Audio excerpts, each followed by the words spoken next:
Bonjour tout le monde, alors je sais pas très bien si vous me voyez, je me suis mis sous les arbres. J'ai une petite chose à vous présenter d'abord.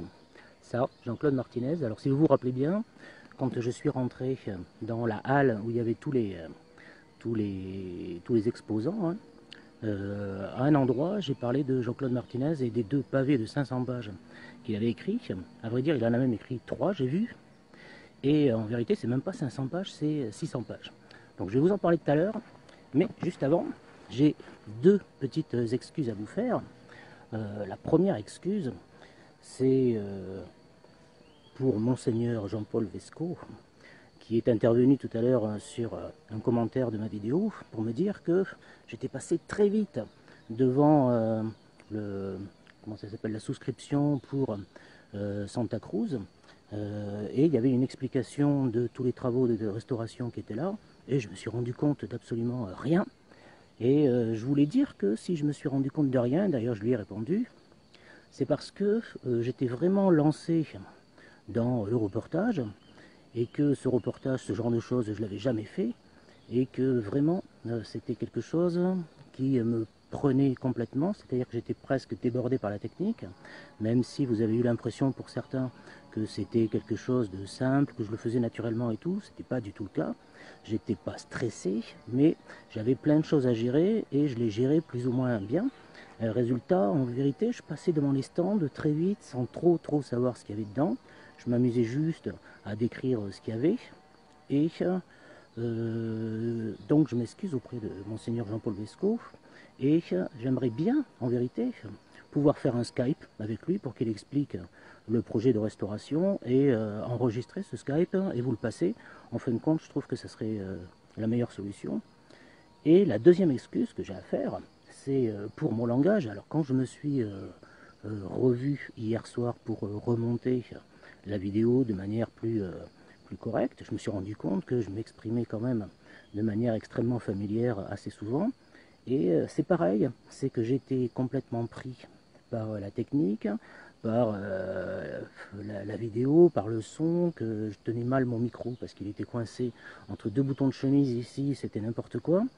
Et donc je m'excuse, ou excusez-moi plutôt, de m'être exprimé plus ou moins familièrement. J'essaierai de faire mieux la prochaine fois. Ce que je voudrais dire quand même, c'est que dans ces 2 cas, c'est un manque d'habitude qui a fait que je me suis exprimé comme ça ou que j'ai pas vu réellement ce qui se passait, mais que ce qui est important à mon sens, et je le dis pour tout le monde, pour ceux qui sont de l'autre côté de la Méditerranée, pour ceux qui sont ici, en vérité, le plus important c'est de se lancer, c'était ma première fois, et je pense que de toute façon, la première fois, on ne peut faire que des choses qui sont totalement imparfaites, et ce que j'ai fait là, c'était imparfait pour des tas de raisons, ne serait-ce que sur le plan technique, j'ai essayé de monter sur le portable, et puis quand je l'ai mis en ligne, c'était un petit peu n'importe quoi. Donc, je l'ai mis en ligne, j'ai essayé de faire ça, et je pense que de toute façon, ce qui est le plus important, c'est de se jeter à l'eau. Donc je le dis à tous ceux qui sont à Oran par exemple, ben, jetez-vous à l'eau pour faire des vidéos, même si je reconnais qu'à Oran c'est déjà beaucoup moins simple de sortir une caméra, parce qu'on est vite embêté.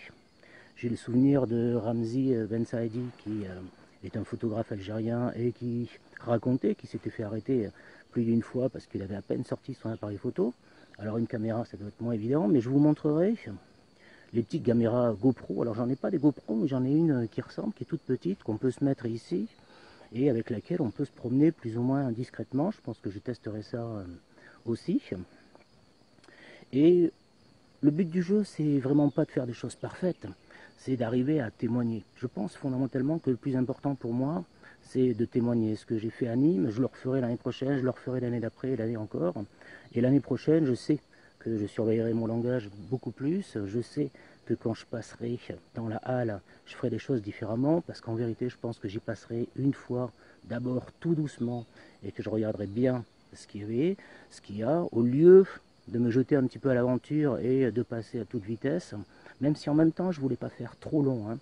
Donc il est évident que la prochaine fois je ferai mieux, que la fois d'après je ferai mieux encore, et que ce qui est important à vrai dire, c'est de commencer, de se jeter à l'eau et d'essayer de faire les choses de la manière la plus simple possible, et de penser qu'on va progresser en le refaisant petit à petit.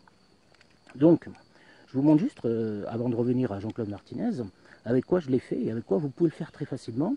Avec ça, par exemple, ça c'est ce que j'avais, et je tenais le portable avec ça. Ça c'est un petit trépied qui est archi vieux, que j'ai récupéré, que j'avais depuis pas mal d'années. Ça se défait, ça se tient très facilement à la main. Et ça, c'est un petit ustensile qui permet, hop, d'accrocher un portable. C'est-à-dire qu'on le soulève, on met le portable et ça se rabat et ça coince le portable. Et ensuite, on visse ça. Ça s'achète, hein. Ça doit coûter, je sais pas, 1,50 € ce truc. Et ça, des petits trépieds comme ça coûte rien du tout non plus. Et actuellement, tout ce qui est fait comme ça, il y a des petites vis et on peut visser à l'intérieur. Et on visse très vite ça, simplement. Hop. Et voilà. Et on le tient à distance comme ça. Et c'est parfait, on peut se filmer très facilement. Il y a des trucs pour les pros, comme ça, j'en ai un aussi, même avec un niveau d'eau si vous voyez là, donc si vous le penchez, vous arrivez à même donc à essayer de le tenir droit, mais je ne suis pas sûr que ce soit super indispensable.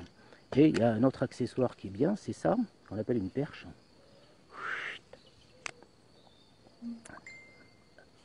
Et hop, on peut le soulever comme ça, le tirer, et c'est super, on le tire à distance et on se regarde. Donc c'est génial, et c'est quelque chose qui permet de se filmer très très facilement. Après il vous faut du son.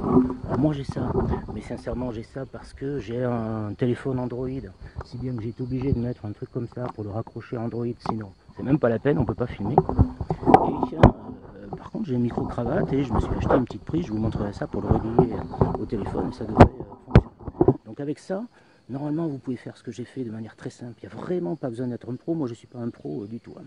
Donc, après ces petites choses-là, je reviens à Jean-Claude Martinez, qui a donc fait ces 2 bouquins, et à vrai dire, il en a fait un 3e, et que je suis passé très très vite sur la table où étaient présentés ces ouvrages, qui est la table de la maison d'édition Mémoire de notre temps. Et alors là, on peut dire qu'à Mémoire de notre temps, on a énormément de livres qui sont liés à Oran. C'est là que j'ai découvert notamment Edgar Athias, qui a écrit énormément de choses sur Oran et des choses très, très simples, hein, très modestes. Il a travaillé en particulier à partir des articles de journaux de l'Écho d'Oran de l'époque. Il a relevé plein de petites anecdotes, des petites choses très rigolotes sur Oran et il retraverse tout un tas d'articles de l'Écho d'Oran pendant les années 20, les années 30, les années 40 et j'ai appris énormément de choses sur Oran à travers ses livres. Mais lui, c'est particulier parce que ces 2 pavés de 600 pages là, ce sont des pavés où il raconte son enfance, et il la raconte de manière romancée, c'est-à-dire que c'est l'histoire d'un petit personnage qui grandit dans la ville d'Oran et qui joue dans Oran, quoi. Et donc on découvre toute la ville à travers le regard d'un petit garçon qui grandit, c'est-à-dire en fin de compte à travers l'enfance, je pense, de tous les pieds noirs actuels qui étaient enfants ou adolescents à l'époque. Et quand j'ai lu ça, je me suis dit, un jour, il faudra que je m'y mette pendant 6 mois, que je bosse à fond de livres-là, je connaîtrai Oran à la perfection. Donc si jamais vous avez envie, vous, de connaître Oran, ou de vous rappeler Oran dans ses moindres détails, vous pouvez vous plonger là-dedans, et vous allez vous rendre compte que c'est un livre qui est tout à fait extraordinaire. Et ce qui ne gâche pas le plaisir, c'est remarquablement écrit. Bah, c'est écrit très très simplement. Moi je ne suis pas un adepte des belles phrases, hein. C'est pas du tout ma tasse de thé en termes de littérature. Ce que j'aime, c'est les écritures qui sont sobres, qui sont simples, qui font pas de jolis effets de style, parce que je déteste quand un auteur fait des effets de style au détriment du contenu. Ce que j'aime, c'est quand un auteur essaie de nous faire plonger réellement dans son sujet et qu'il essaie d'élaguer au maximum pour qu'on puisse accéder à son sujet. Et c'est ce qu'il fait là-dedans, et je trouve que c'est vraiment de livres remarquables. Alors j'en avais fait un article de blog, un article de blog qui est là. Alors, je ne sais pas trop si vous voyez un peu, j'ai tiré ma page. Le titre, il est là. Ça s'appelle Jean-Claude Martinez raconte Oran. Et il retourne, point d'interrogation. Pourquoi il retourne, point d'interrogation? Parce que ce monsieur-là, il a fait quelque chose de bien quand même. Il est retourné à Oran, mais il n'est pas retourné tout seul. Il est retourné avec son fils. Il est retourné, c'était en 2009, je pense, quelque chose comme ça. Et il en a fait une petite vidéo sur YouTube. Alors je ne sais pas si elle y est toujours. Ce que je sais, c'est qu'elle y était. Alors j'ai Chantal Pérez qui me demande où est-ce qu'on peut les acheter. Ben, Chantal, si tu vas sur le site Mémoire de notre temps, moi c'est là que je les ai achetés. Hein. Si tu vas sur le site Mémoire de notre temps, il y a tout, il y a tout. Alors il n'y a pas qu'Oran, hein. En plus il y a Alger, il y a Constantine, il y a absolument tout. Et c'est pas... enfin, je conseille vraiment d'y aller parce que tu vas y découvrir en plus énormément d'autres choses. Parce que c'est un site qui... enfin c'est une maison d'édition qui a vraiment essayé de récupérer des auteurs qui donnent beaucoup d'informations sur Oran, que ce soit sous forme romancée ou sous forme de documents. Et ça n'est que de la qualité. C'est pas compliqué, hein, ça n'est que de la qualité. On ne se retrouve pas avec des choses bizarroïdes ou quoi. On a vraiment que de la qualité et de la qualité romancée ou de la qualité historique. Donc c'est super. Et donc j'avais cherché des renseignements sur Jean-Claude Martinez. Et Jean-Claude Martinez, je me suis rendu compte qu'il avait fait un petit film YouTube quand il était retourné au Oran avec son fils. Et on le voit dans le taxi avec son fils qui est en train de redécouvrir Oran. Et évidemment, on sent son émotion, mais on sent aussi le chauffeur de taxi qui est un Algérien qui parle avec Jean-Claude Martinez. Et on voit que tous les deux, tout de suite, ils se retrouvent sur la même longueur d'onde. Et comme en plus, Jean-Claude Martinez à l'époque, alors je sais pas trop en fait. Il est parti d'Alicante et il a l'air de bien connaître Alicante. Mais en fait, je pense pas qu'il habite Alicante, puisqu'il a été professeur des écoles dans le sud de la France pendant pas mal de temps. Et par contre, il avait l'air quand même de connaître Alicante et il décrivait Oran et il en parlait avec le chauffeur de taxi et il disait ça ressemble à Alicante, c'est incroyable et tout ça et tout ça. Et il décrivait comme ça partout dans son taxi toutes les émotions qu'il pouvait éprouver en retrouvant Oran et il les décrivait à son fils et il expliquait à son fils un petit peu tout Oran et je trouvais ça très très bien. Et à la fin de son livre, il en reparle d'ailleurs, alors il faudrait que je retrouve hein, parce que je l'avais mis sur mon blog. Et je vais lire la dernière page, enfin l'une des dernières pages de son texte, et puis après je vous laisserai. Il écrit ça le 19 juillet 2007.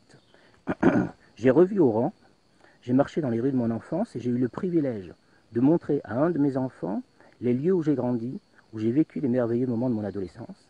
Au bout de 45 ans, j'ai pu dire à l'un des miens, vois, c'est ici que je vivais, c'est ici que j'allais à l'école, c'est à cet endroit qu'un jour j'ai connu celle qui allait devenir ta mère. Et ça, c'est un point qui est très fort, très important. Et je pense qu'il y a beaucoup de pieds noirs bon, qui n'osent pas aller en Algérie, mais qui y vont avec leurs enfants et qui sont contents de montrer à leurs enfants où est-ce qu'ils habitaient et que ça les guérit de quelque chose. Il y a un besoin de transmission qui est vraiment très fort.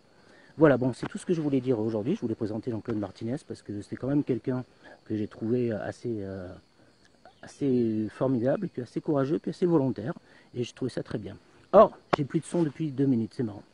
Bon, alors je sais pas très bien. J'espère qu'on va avoir du son quand même, parce que je vois que Chantal Pérez, par contre, arrive à me poser des questions. Donc c'est marrant, mes grands-parents sont partis à Alicante après l'indépendance. Moi aussi, mon grand-père est parti à Alicante. Enfin non, il n'est pas parti à Alicante, mais il a acheté un appartement à Alicante. Et j'ai des photos où ils sont à Alicante, où une partie de la famille est à Alicante. De toute façon, Alicante, apparemment, ça a l'air d'être une ville jumelle avec Oran. Donc voilà, alors Annie, j'espère que j'ai du son. Je l'espère, ça serait quand même très très bien. Sur ces belles paroles, ben, je vous embrasse et je vous dis demain 19 h a priori. Voilà, ciao.